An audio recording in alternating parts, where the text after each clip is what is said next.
quando as coisas entram num lugar de esvaziar a linguagem, esse termo aqui vem na minha cabeça agora, eu acho que não faz sentido, porque cria uma espécie de movimento onde a linguagem, a mensagem, a arte, a técnica também fica em segundo plano em prol de uma viralização, em prol de um like, né? Eu não acho saudável para minha profissão, né? Não acho isso saudável para o cinema, para o audiovisual.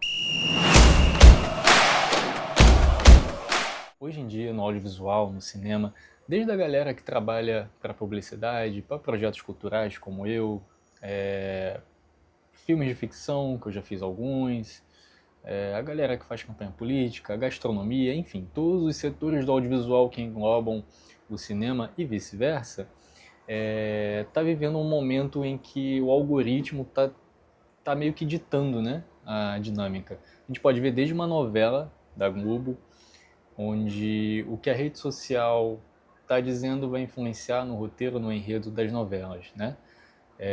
Hoje a rede social ela acaba influenciando e ditando muita coisa, tanto do senso comum, quanto no cotidiano, quanto nas artes também, e o audiovisual não escapa disso, né? Então, eu vou trazer aqui dois pontos que me incomodam muito. Eu já estava para fazer um vídeo há um bom tempo sobre isso, mas são dois pontos que me incomodam bastante, principalmente para a galera que trabalha em alguns projetos culturais, né, em que a rede social acaba sendo uma das saídas desse trabalho, né, tanto com câmera quanto com celular, não importa. Eu também vou chegar um pouquinho no cinema, cinemão, né, para a gente trazer alguns exemplos aí práticos, né. Então vamos lá, o primeiro deles que me incomoda bastante é isso aqui, ó. O microfone lapela foi feito para ser usado aqui ou aqui. Não há nada de errado em você usar na mão, não é um problema, mas ele não foi feito para isso. Mas quem quer usar, tá tudo bem, é uma escolha individual. Eu pessoalmente não gosto, né? Eu acho que não faz o menor sentido. Eu acho que quando as coisas entram num lugar de esvaziar a linguagem, esse termo aqui vem na minha cabeça agora, eu acho que não faz sentido, porque cria uma espécie de movimento onde a linguagem, a mensagem, a arte, a técnica também fica em segundo plano em prol de uma viralização, em prol de um like, né? Eu não acho saudável para minha profissão, né? Não acho isso saudável para o cinema, para o audiovisual. Então, dificilmente um trabalho meu uma pessoa vai segurar uma lapela na mão, porque na minha cabeça isso não faz sentido. Mas não há nada de imoral, não é um julgamento moral, é apenas uma escolha de linguagem, uma escolha técnica, né? O outro ponto em que eu observo hoje em dia, tanto no audiovisual quanto no cinema, cinemão, né? É você perceber que os personagens sempre estão, se a gente for imaginar que é a regra dos terços, né? Um, dois, três, o personagem sempre está enquadrado, ou quase sempre enquadrado aqui. Quando a gente olha o cinema na década de 90, até mesmo alguns filmes recentes, né? 80, 70, enfim. Desde lá de trás, quando a gente estuda os primórdios do cinema, a gente observa que o enquadramento ele era muito mais refinado, né? Ele era um enquadramento muito mais artístico, onde nem sempre o personagem estava centralizado, né? Tem aqui um, dois, três. Não sei se eu estou certinho, porque meu monitor está desligado. Mas imaginando que eu esteja no meio, então o personagem está sempre aqui para esse corte para a rede social, né? Isso a gente vê hoje em novela, por exemplo, acontece. Eu vou mostrar aqui alguns exemplos de séries ou filmes atuais em que a gente percebe isso de uma forma bem nítida, né?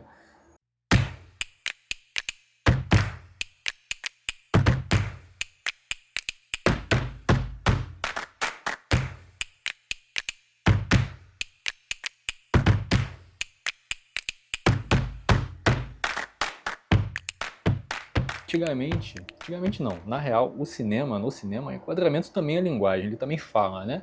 Então a gente observava o enquadramento como um braço artístico que o diretor de fotografia e o diretor do filme queriam implementar, né? Então a gente observava que o personagem principal da cena, né, não necessariamente do filme, mas da cena, ele estava em diferentes enquadramentos, em diferentes ângulos da câmera, né?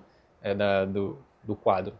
Então você não somente observava o personagem centralizado, mas observava que muitas vezes ele estava aqui, muitas vezes ele estava aqui, muitas vezes ele estava ao fundo, quase que saindo do quadro, né? Hoje em dia a gente não observa mais isso, porque está tudo voltado para a rede social, tudo voltado para o corte, para o Instagram ou para o TikTok, enfim. seja qual for a rede social, né? Essa coisa do formato vertical.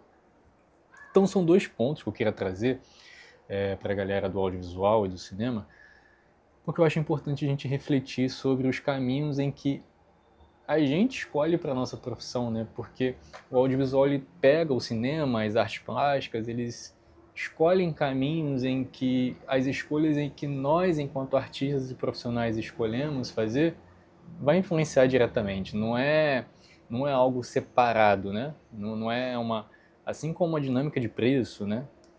Dos trabalhos de prestação de serviço, o que é um debate muito grande no meio também, né? Assim como você tem profissionais que cobram muito barato, ou que desvaloriza, né, a profissão como um todo, mas a gente não sabe as necessidades de cada um, a gente não sabe o porquê, né, daquilo. Tem outros profissionais também que cobram valores, né, acima do que é praticado, do dito mercado, né. Então são debates em que é necessário que a gente faça, assim como o do celular, né, que é um debate clássico que circula muito, né, na própria rede social que a gente está falando aqui, essa coisa do celular enquanto linguagem, né? Essa confusão que rola de misturar dinâmicas e linguagens que são totalmente diferentes. Uma câmera sempre vai ser melhor que o celular, mas não somente por ser melhor, mas é porque a câmera foi feita para fazer cinema e audiovisual, o celular não. A câmera é só mais um complemento daquele aparelho, enfim. No outro vídeo eu falei um pouco sobre isso, né?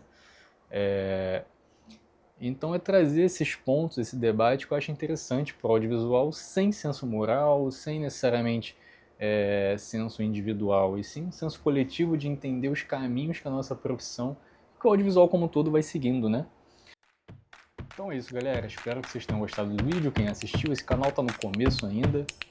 Espero trazer outras coisas aqui, sempre com não somente coisas técnicas da câmera ou do audiovisual, mas também com questões políticas, artísticas e de linguagem para que a gente possa ter esse debate, enriquecer, trazer um tipo de dinâmica e conversa diferente. É isso. Valeu, galera!